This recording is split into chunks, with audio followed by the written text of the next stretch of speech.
골로새서 3장 15절에서부터 17절까지 한 절씩 교독합니다. 그리스도의 평강이 너희 마음을 주장하게 하라. 너희는 평강을 위하여 한 몸으로 부르심을 받았나니 너희는 또한 감사하는 자가 되라. 그리스도의 말씀이 너희 속에 풍성히 거하여 모든 지혜로 피차 가르치며 권면하고 시와 찬송과 신령한 노래를 부르며 감사하는 마음으로 하나님을 찬양하고 같이 봅니다. 또 무엇을 하든지 말에나 일에나 다 주 예수의 이름으로 하고 그를 힘입어 하나님 아버지께 감사하라. 아멘. 자리에 앉으시겠습니다. 우리가 돈을 얼마 정도 가지면 만족할까요? 얼마 정도 돈을 가지면 만족할까요? 저는 이제 태어나서 복권을 딱 한 번 사본 적이 있습니다. 택시 강도를 했는데 그 돈이 부족해가지고 택시 강도라고 하면 잘 모르죠. 제가 이스라엘 가려고 돈을 버는데 택시 운전을 해서 돈을 벌었습니다. 한국에서. 근데 돈이 턱없이 부족한 거예요. 이스라엘 가서 공부하려고 그러면은. 그래서 이제 택시 운전한 그 월급을 가지고 복권을 샀습니다. 한 6개 정도 산 것 같아요. 근데 샀는데 제가 갈 때까지 이제 막판에 사가지고 갈 때까지 그 확인을 못 했어요. 그래서 친구들한테 다 나눠줬습니다. 근데 지금까지 떼부자 된 친구가 없는 거 보니까 당첨이 안 된 것이 틀림이 없습니다. 요즘 미국에도 이 복권 붐이 많이 일지요. 가끔 이제 생각해 봅니다. 이제 슈퍼로또나 메가 밀리언 당첨자가 없어가지고 1등이 3억, 4억까지 이렇게 올라가게 되면은 혹시 하나님 저를 기다리십니까? 저를 기다리고 계신 거 아닌가 이렇게 생각할 때가 가끔 있어요. 당첨된 적도 없는데 이제는 1,000만 불 이러면은 많은 것 같지도 않아요. 그래서 1,000만 불 되면은 그런 생각도 안 하고 2억, 3억 이렇게 되면은 이게 나를 위한 건가 기다리고 있는가 한번 해봐야 되나 이런 생각을 이렇게 하게 되는데 그래도 한번 당첨된다고 이렇게 상상을 해봤을 때에 당첨되면 쓸 곳이 너무 많은 거예요. 저 물질이라는 것은 아무리 많이 가져도 만족할 수 없는 것 같습니다. 허황된 생각은 버리시고 올 한 해도 하나님께서 베풀어 주신 그 은혜를 헤아려 보며 감사할 수 있기를 바랍니다. 하나님께서는 우리가 우리의 손으로 수고하고 얻은 것을 가지고 감사할 때에 그것을 기뻐하시고 축복해 주십니다. 11월 이 감사의 계절인데요. 참 기독교는 모든 종교가 자기들의 어떤 그 절대자한테 감사를 하겠지만 특히 이 기독교는 감사의 종교다. 정말 감사가 빼면은 우리가 우리 종교의 아이덴티티를 나타내기 어렵다라고 생각을 합니다. 우리는 장례식 가서도 감사합니다. 이렇게 기도하잖아요. 그죠? 장례식 가서도 이렇게 찬양하면서. 참 모든 게 감사가 우리 기독교의 어떤 핵심이라고 할 수 있는데 그러나 세상이 마지막 때가 향해 가까울수록 사람들의 마음은 더욱더 강팍해져서 감사를 하지 않을 것이라고 성경은 말씀하고 있습니다. 그 사도 바울도 로마서 1장 21절에 하나님을 알되 하나님을 영화롭게도 아니하며 감사치도 아니하고 오히려 그 생각이 허망해져서 미련한 마음이 어두워졌다라고 말하고 있습니다. 디모데후서 3장 2절에서는 사람들은 자기를 이제 마지막 때가 되게 되면은 자기를 사랑하며 돈을 사랑하며 자긍하며 교만하며 회방하며 부모를 거역하며 감사치 아니하며 거룩하지 아니한다 그랬습니다. 그러니까 점점 감사가 사라져가고 있는 것 이것 또한 말세가 주님 오실 때가 가까워져 간다라고 우리가 할 수가 있겠습니다. 그래서 오늘 본문에서 사도 바울은 우리에게 감사하는 자가 되라고 이렇게 권면을 하고 있습니다. 감사하는 자가 되라. 감사하는 자가 되라라는 이 말은 어떤 일을 가지고 감사하라라는 그런 말보다 훨씬 더 본질적으로 감사하는 삶을 사는 사람이 되라라는 말씀이에요. 삶 그 자체가 감사하는 사람, 감사가 생활화되어 있는 사람, 늘 항상 감사하는 사람, 범사에 감사하는 사람, 그런 사람이 되라라는 말이 감사하는 사람이, 감사하는 자가 되라라는 그런 말씀입니다. 그러면 우리가 이 본문의 말씀을 우리가 듣고 어떻게 이런 감사하는 사람이 될 수 있을까 한번 생각해 보기를 원합니다. 감사가 쉬운 것 같아도요, 참 쉽지 않습니다. 사람은 기본적으로 감사보다는 불평이나 불만을 더 잘하게 돼 있어요. 감사한 일은 금방 잊어버려요. 그런데 나에게 좀 섭섭하게 한 일, 좀 억울한 일은 자다가도 벌떡벌떡 생각나잖아요. 예. 일이 잘 풀리고 형통하면은 우리는 쉽게 이게 교만해져 버리고, 또 일이 안 풀리고 고난이 찾아오게 되면 불평하고 원망하는 것이 우리들의 제약된 그런 본성이라고 하는 것이죠. 그런데 어떤 사람은 뭐 다 사람의 마음먹기에 나름이다, 마음먹기에 달려있다라고 이렇게 말합니다. 여러분 정말 그렇던가요? 여러분 마음먹기에 달려있던가요? 한번 마음 먹은 대로 되던가요? 예? 이론으로는 알겠는데 마음대로 잘 안 되고, 또 그 마음 먹기가 참 어렵습니다. 그래서 어느 유행가처럼 내 마음 나도 모르게, 이게 정답인 것 같아요. 내 마음도 나도 잘 모르는 게 정답입니다. 감사하는 삶을 살고 싶지만 잘 안 된다라는 것입니다.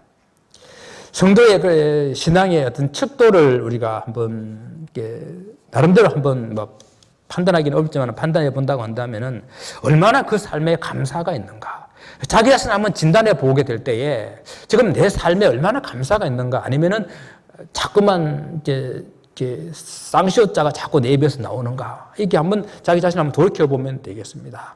여러분 요즘 어떠세요? 예. 여러분의 삶 가운데에 감사하다, 참 감사하다라는 말이 많이 나옵니까? 아니면은 불평, 불만이 더 많으신가요?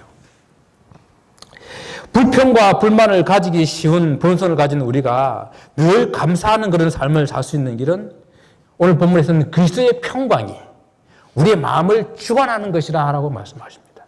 그리스도께 주신 그 평강이 내 마음을 주관하게 될 때에 우리가 감사하는 삶을 살 수 있다라는 것입니다. 우리가 세상에서 불평이 있고 불만이 있는 것은요, 더 많이 가지지 못함에 대한 불평이고, 또 다른 사람과 비교해 봤을 때에 상대적으로 내가 부족한 것에 대한 그런 불만이거든요. 그런데 그리스도께서 주시는 그런 평강은 세상이 주는 것과 같이 아니하다라고 했기 때문에 어떤 환경, 어떤 조건과 관계없는 그런 것 관계없이 내 마음에 주시는 평강입니다. 그렇기 때문에 그런 평강으로 우리는 감사할 수 있다는 이야기입니다. 오늘 그리스도께서 주시는 이 평강이 어떻게 그 평강을 이루었는지 우리가 생각해 보기를 원합니다.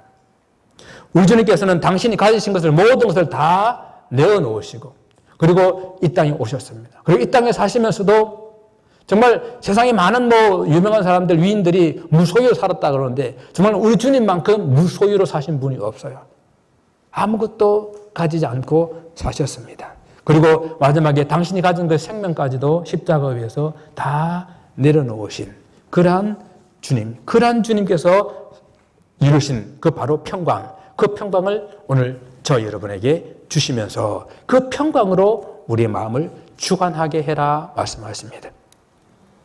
이 그리스도의 평강이 우리 마음을 주관한다라고 하는 것은, 이 주관한다는 이 말은 다스린다, 혹은 조종한다, 혹은 통치한다라는 그런 의미를 가지고 있습니다. 그러니까 그리스도의 평강이 내 마음을 다스리게 해야 되는 거예요. 그리스도의 평강이 나를 조정하고 나를 통치하고, 그러니까 그렇게 하도록 나를 그분께 온전히 맡기는 것, 그것을 그리스도의 평강이 나의 마음을 주관하게 하는 것입니다. 여러분, 마음에 무엇이 들어와 있느냐에 따라 가지고 그 마음의 주인이 결정되거든요. 여러분 마음에는 무엇이 들어와 있습니까? 우리 마음에 그리스도께서 들어와 계시면 그리스도께서 바로 우리를 평강으로 우리를 주관하게 되십니다. 그리스도의 평강이 내 마음에 주관하게 될 때에, 그때에 우리는 참된 감사가 있을 수 있다라는 것입니다.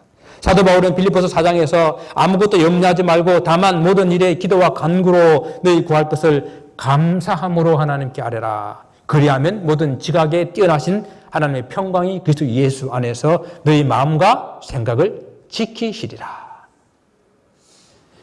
그리스도의 평강이 우리 마음의 생각과 우리 마음과 생각을 지키게 될 때에 정말 우리는 참된 평강을 가지고 감사하는 그런 삶을 살 수가 있다라는 것입니다.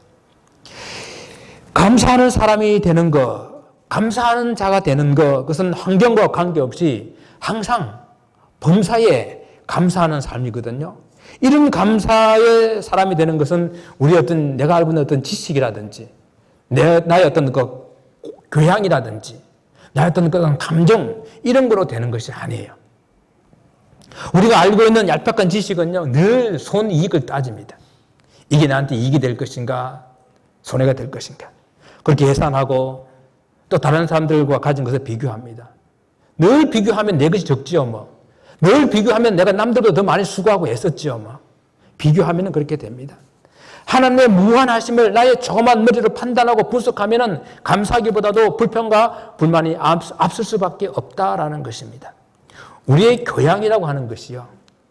바닥을 쉽게 드러내요. 사람들과 같이 있을 때는 꽤 교양 있는 것처럼 행동하지만 대문 열고 집 들어가면 그냥 교양 다 버리지 않습니까? 서로 좋을 때는 꽤 교양 있는 것처럼 형제님, 자매님 이렇게 하다가도 수틀리면은 그냥 시장 바닥 아줌마처럼 공사판에 아저씨가 되는 것 아니겠습니까? 또 우리의 감정이라는 건 어떻습니까? 우리 감정이라는 것은 마치 설얼은 얼음같이 그 살얼음을 걷는 것이 쉽게 조그마한 것에 그냥 금이 가고 깨지고 부서지는 그런 감정입니다. 우리 감정이 이런 곳을 맡기게 되면요. 하루도 12번씩 천국 갔다 지옥 갔다가 오르락 내려가는 것이 우리 감정이에요. 오늘 본문에서는 그리스도의 말씀이 우리 속에 풍성하게 거해야 우리가 감사하는 삶을 살 수 있다고 말씀하십니다. 16절 말씀을 읽어보면요. 그리스도의 말씀이 너희 속에 풍성히 거하여 모든 지혜로 피차 가르치며 권면하고 시와 찬송과 신령한 노래로 부르며 감사하는 마음으로 하나님을 찬양하고 신령한 그리스도의 말씀이 풍성하게 사람은 그 속에 무엇으로 채우냐에 따라 가지고 말과 행동이 다를 수밖에 없다라고 말씀드렸죠. 우리 안에 채워져 있는 것이 우리 삶에 영향을 미치게 됩니다. 우리가 사람 건강한 사람이다 라고 했을 때 보게 되면요. 뭔가 달라요.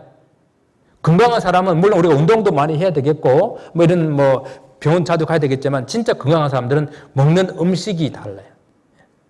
건강한 음식, 먹는 습관 이런 것들에 가지고 우리 몸이 그대로 형성되거든요. 먹는 대로 우리 몸에는 그대로 남게 되어 있습니다. 그래서 무엇을 먹느냐에 따라 가지고 무엇을 내가 채우냐에 따라 가지고 내 몸의 건강이 이렇게 좋고 나쁘고 결정되는 것과 마찬가지로 우리 마음에 무엇을 집어넣느냐. 하나님의 말씀, 그리스도의 말씀이 우리 속에 풍성하게 거해야 우리 입에서 늘 감사하는 그런 삶이 된다라는 이야기입니다. 근데 주의 말씀은 성경의 말씀을 보게 되면 주의 말씀은 의로 교육하기에 또 바르게 훈계하기에 가르치기에 유익하다 그랬잖아요. 그러니까 주의 말씀이 우리 속에 풍성히 거한다고 하는 것은요.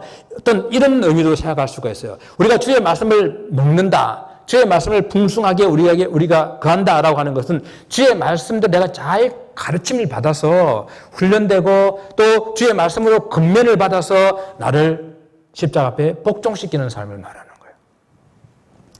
그러면 감사라고 하는 말은 좀 하나님의 말씀으로 훈련되고 연단된 그런 모습으로 감사하는 삶이 돼야 되거든요. 그럼 어떤 분이 이렇게 말할 거예요. 아니 감사라고 하는 것은 마음에서 우러나오고 자발적인 그런 감사가 돼야 되는데 그렇게 물론 반문할 수가 있겠습니다. 그 말도 맞는 말씀이에요. 그런데 자연스럽게 저절로 마음에서 우러나오는 감사가 제일 좋은 감사지요. 그런데 죄로 오염되고 부패된 우리 본성은 저절로 마음에서 우러나온 감사를 하기가 쉽지 않다라는 거예요. 그래서 감사도 훈련되고 연습해야 돼요.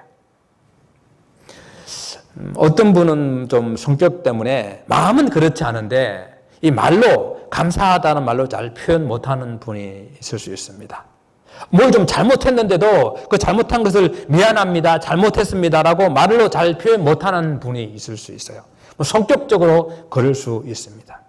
그런데 같이 더불어 살아가면서 그런 성격은요 고쳐야 돼요. 다른 사람한테 나는 성격이 그러니까 그렇게 다른 사람한테 잘못하고도 잘못했다고 말하지 않고 미안하다고 말하지 않는 그런 삶을 그냥 익스큐즈를 구한다는 것이 되는 것이 아니에요. 감사도 마찬가지인 것 같습니다. 도움을 받았으면 감사합니다, 고맙습니다 하고 말하는 것이 좋잖아요. 이런 말하지 않으면 어떻게 알아요? 우리 사람의 마음을 어떻게 알아요? 저 사람이 참 감사가 많은 사람인데 감사를 표현을 안 하구나. 저 사람은 참 이렇게 겸손해서 늘 미안하고 죄송하다고 이렇게 표현할 사람인데 성격적으로 표현을 안 하는구나. 그렇게 알아주지 않습니다. 우리는 감사한 것은 입을 열어 감사하다고, 그리고 죄송한 것은 입을 열어 죄송하고 미안하다고 이렇게 해야 되는 것입니다. 이것이 하나의 훈련입니다. 그래서 우리가 감사하는 삶도 훈련해야 됩니다. 성경에서 하나님께서 감사하라고 계속 명령하고 있는 것은요, 훈련되지 않으면 우리가 감사하지 않기 때문에 계속해서 명령하고 있는 거예요. 그래서 부지런히 말씀을 읽어서, 또 마지막에 읽을 때에도 매일매일 그렇게 말씀을 읽는 그런 습관을 가져야 돼요. 그리고 오늘 아침에 내가 말씀을 읽고 그 말씀 나에게 주시는 것이 무엇인지를 깨닫고 그 말씀대로 하루를 살아가는 그런 삶을 계속 살아갈 때에 말씀이 이렇게 내 삶에 충만할 때에 감사하는 삶이 되거든요. 그 하나님께서는 이렇게 인생들이 잘 잊어버리고 너무도 쉽게 변하는 것을 아셨기 때문에 그 하나님의 은혜를 잘 기억할 수 있도록 그 절기라는 것을 주셨어요. 그 절기 중에서 가장 기본 절기가 안식일이에요. 일주일 동안 지내고 그리고 하루 쉬면서 그날 함께 예배하면서 하나님께 감사하고 죄 지은 거 회개하고, 이게 가장 기본적인 절기예요. 그래서 매주일, 매달, 매년 하나님의 은혜를 기억하고 감사할 수 있도록 한 겁니다. 6월절도 그런 겁니다. 이스라엘 백성들이 하나님의 그 은혜로 애굽에서 출애굽해가지고 홍해를 건너고 광야에 40년을 살았는데 금세 잊어버리는 거예요. 그 하나님의 은혜를. 그러니까 너희들은 매년 해마다 이때가 되면은 6월절을 지키라. 그 6월절을 지키면서 하나님의 그 구원하심을, 하나님의 그 광야에서 먹이시고 입히심을 감사하는 절기를 지키는 거예요. 오순절도 마찬가지입니다. 하나님께서 풍성한 비와 은혜를 주셔가지고 이제 보리를 수확하고 하나님께 감사를 드리는 중에 오순절 절기. 장막절도 마찬가지예요. 장막절도 여름 과일을 다 걷어들이고 난 다음에 하나님 앞에 감사합니다. 하나님, 우리 이스라엘 백성들이 광야에서 이렇게 천막을 치고 살았는데 그 천막 치는 동안에도 그들의 발이 헤어지지 아니하고 옷이 헤어지지 않고 지켜주심을 감사합니다 하면서 그들도 일주일 동안 천막 안에 살아가면서 그렇게 감사하는 거예요. 왜? 잊어버리니까. 잊어버리지 말라고. 감사가 몸에 배이고 삶에 배이게 하기 위해서 계속 지키도록 명령하고 계십니다. 감사해야 하는 것을 몰라서가 아니라 잘 안 되기 때문에 말씀으로 훈련하고 연습하는 것입니다. 우리 삶에 이 말씀이 충만해져서 그 충만한 것이 겉으로 드러날 때까지 우리는 계속해서 연습하고 연습해야 자연스럽게 마음에서 우러나온 그런 감사가 될 것입니다.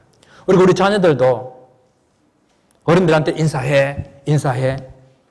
그리고 부모들한테 이렇게 생일이나 어떤 기념일 되면 감사하게 하는 그런 것을 안 가르치면 못 하잖아요.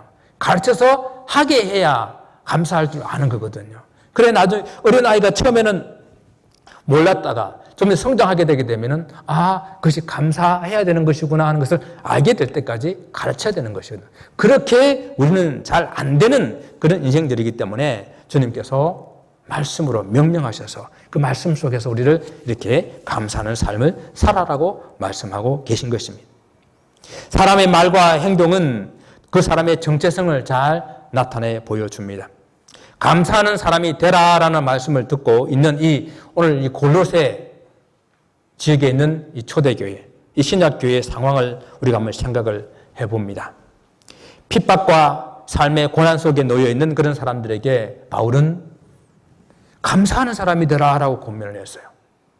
예수 믿는다는 그 이유 때문에 그들의 재산상의 불이익, 신분상의 불이익, 생명의 불이익을 당하고 있는 그들에게 예수 그리스도의 이름으로 힘입어 하나님께 감사하라라고 이렇게 권면을 하고 있는 거예요.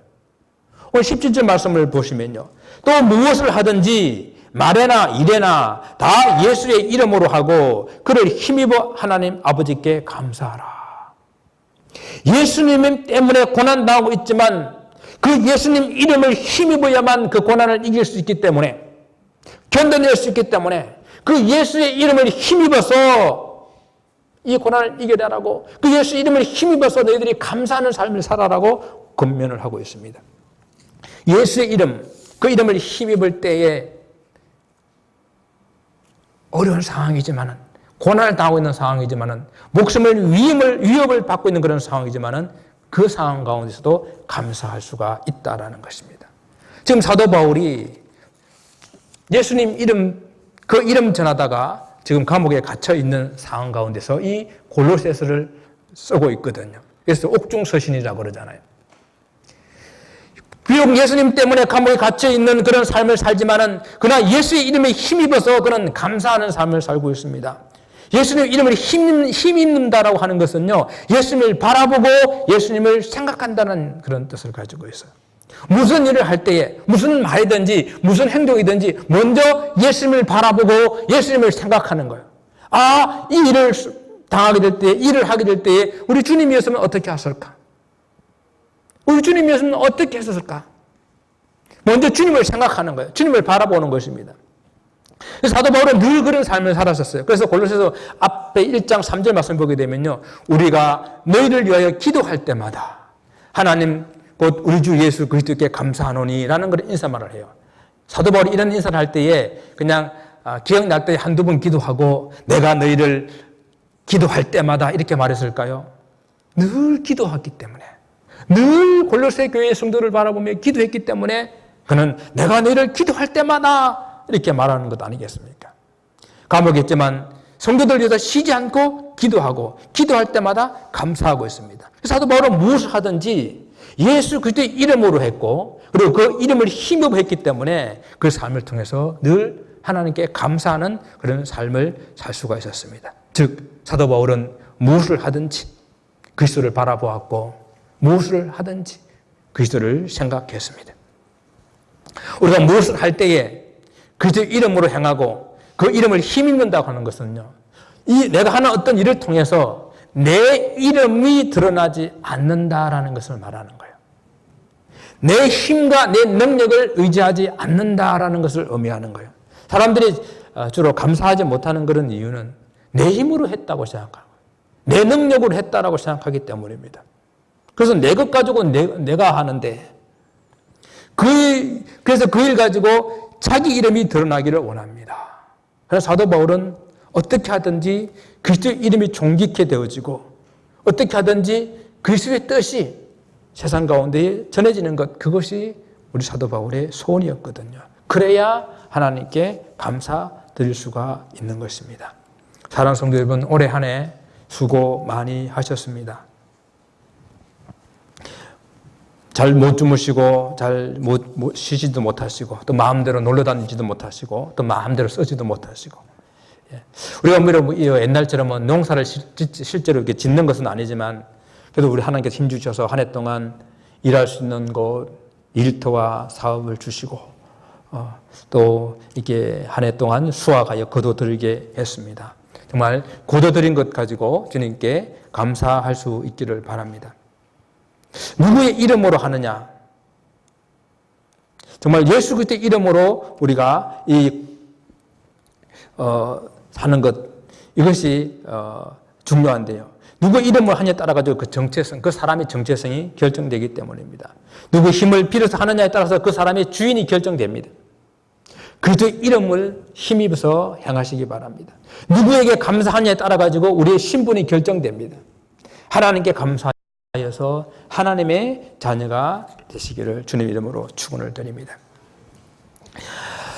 지난주 우리가 계속해서 살펴보고 있는 그런 말씀은 이제 베드로 전서를 지금 계속 우리 살펴보고 있죠. 베드로 전서의 말씀을 통해서도 우리가 생각해 보았는데, 신앙생활을 한다고 하는 것은요, 신앙의 연륜과 함께 신앙 인격이 성숙하게 자라나는 그것을 의미한다고 말씀을 드렸습니다.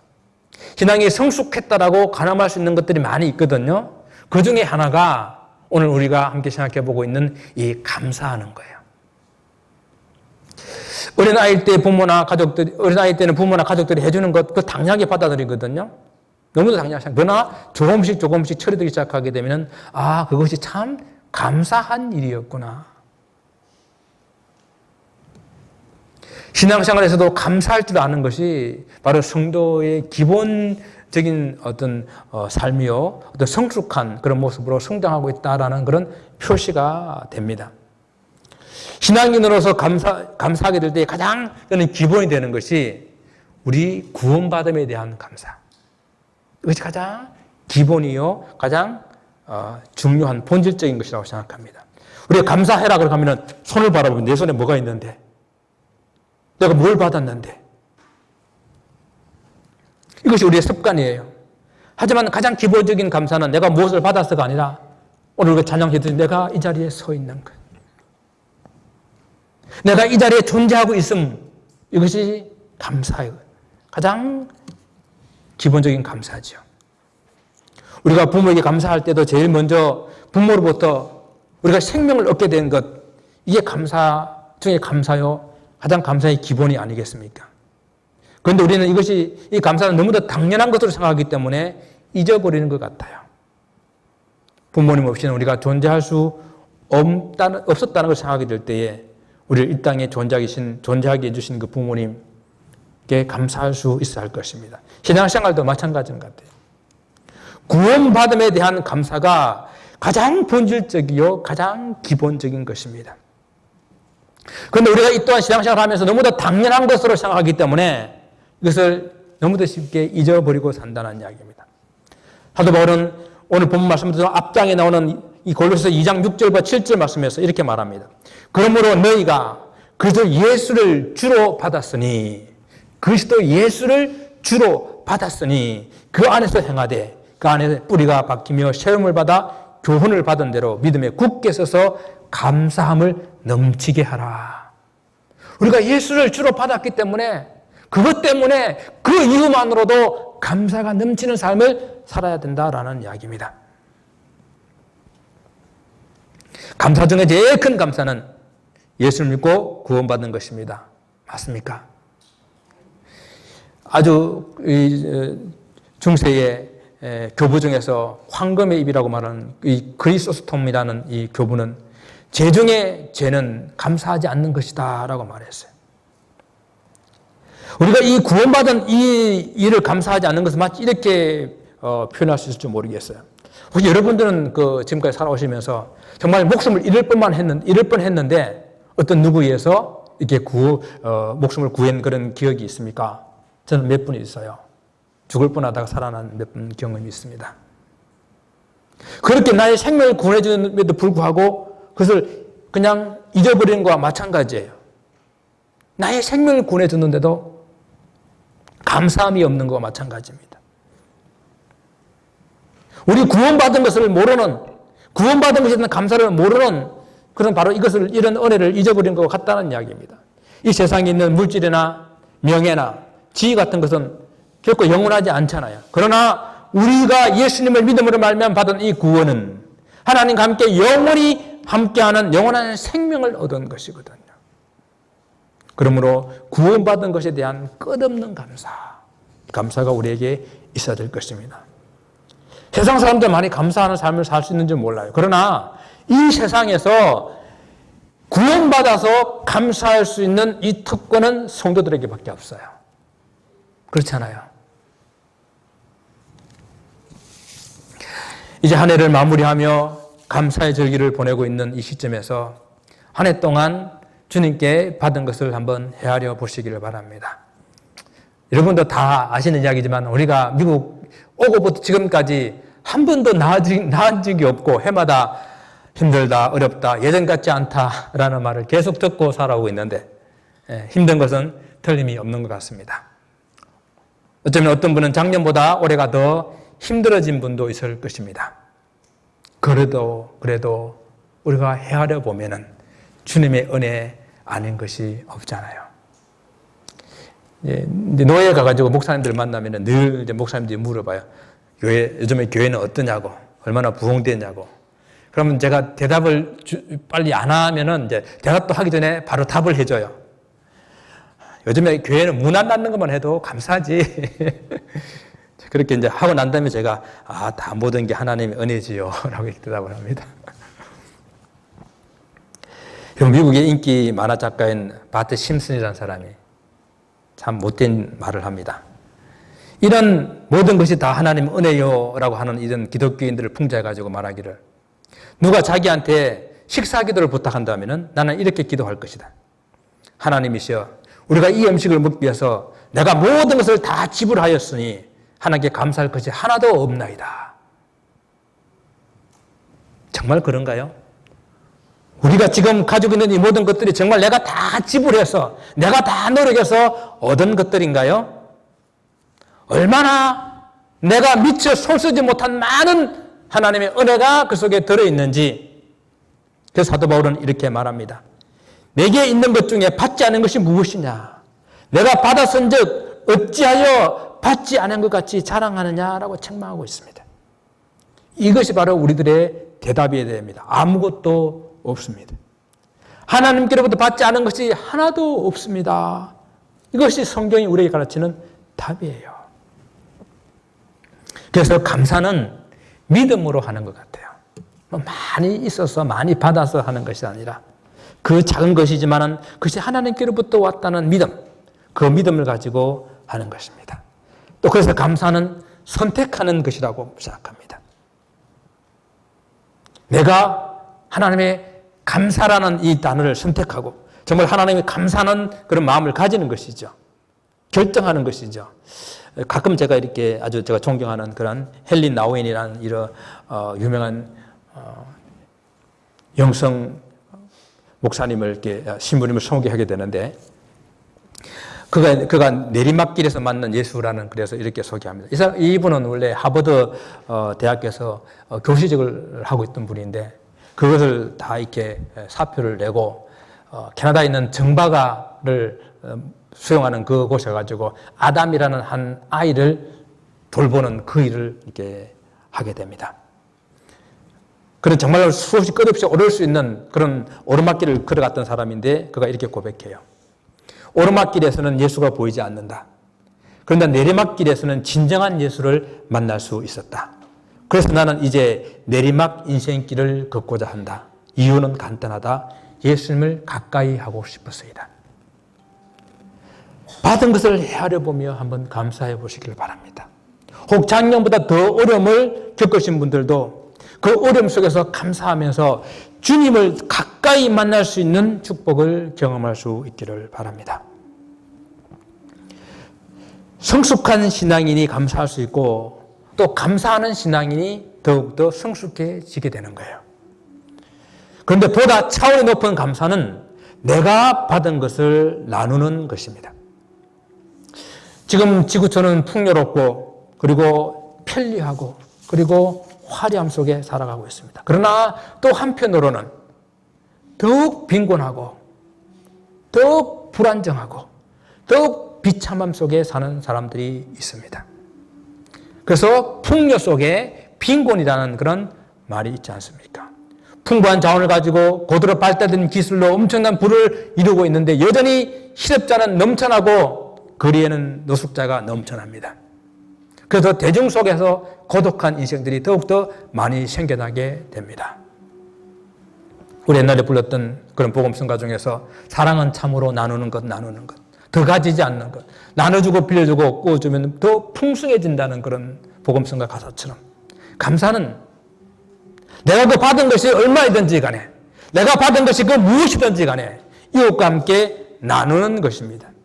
오늘 본 설교를 결론을 맺으면서 이 받은 은혜를 나누는 삶을 한번 실천하기를 권면합니다.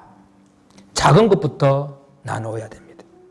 작은 것을 나누지 못하고 절대 큰 것을 나눌 수가 없습니다.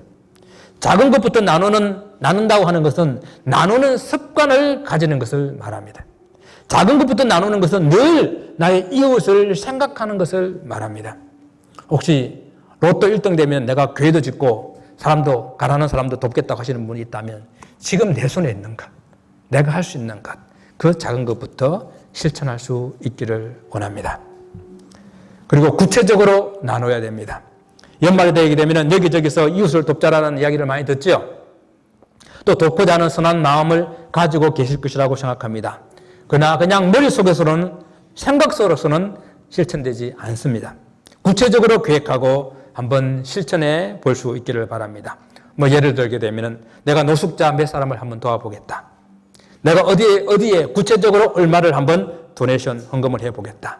아니면 좀 가까운 이웃 중에서 힘들고 어려운, 아니면 교회 성도들 가운데서 힘들고 어려운 성도를 한번 이번 주에는 꼭 만나서 한번 같이 식사라도 한번 나눠보겠다. 좀 구체적으로 딱 정하고 한번 실천해 볼 수 있기 바랍니다. 보다 실천 가능하고 구체적인 그런 계획으로 해볼 수 있기를 바랍니다. 마지막 세 번째는 그 무엇보다도 신앙을 나눌 수가 있어야 됩니다.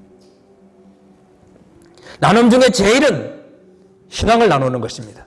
내가 만난 하나님, 내가 이 받은 구원, 그리고 내가 나를 사랑하신 이 예수님을 그 믿지 않는 사람들에게 나누는 것이에요. 이것은 영원한 생명을 나누는 것이거든요. 이것은 내가 받은 은혜 중에서 최고의 값진 것을 나누는 것입니다. 사랑하는 성도 여러분, 감사는요, 나누는 것입니다.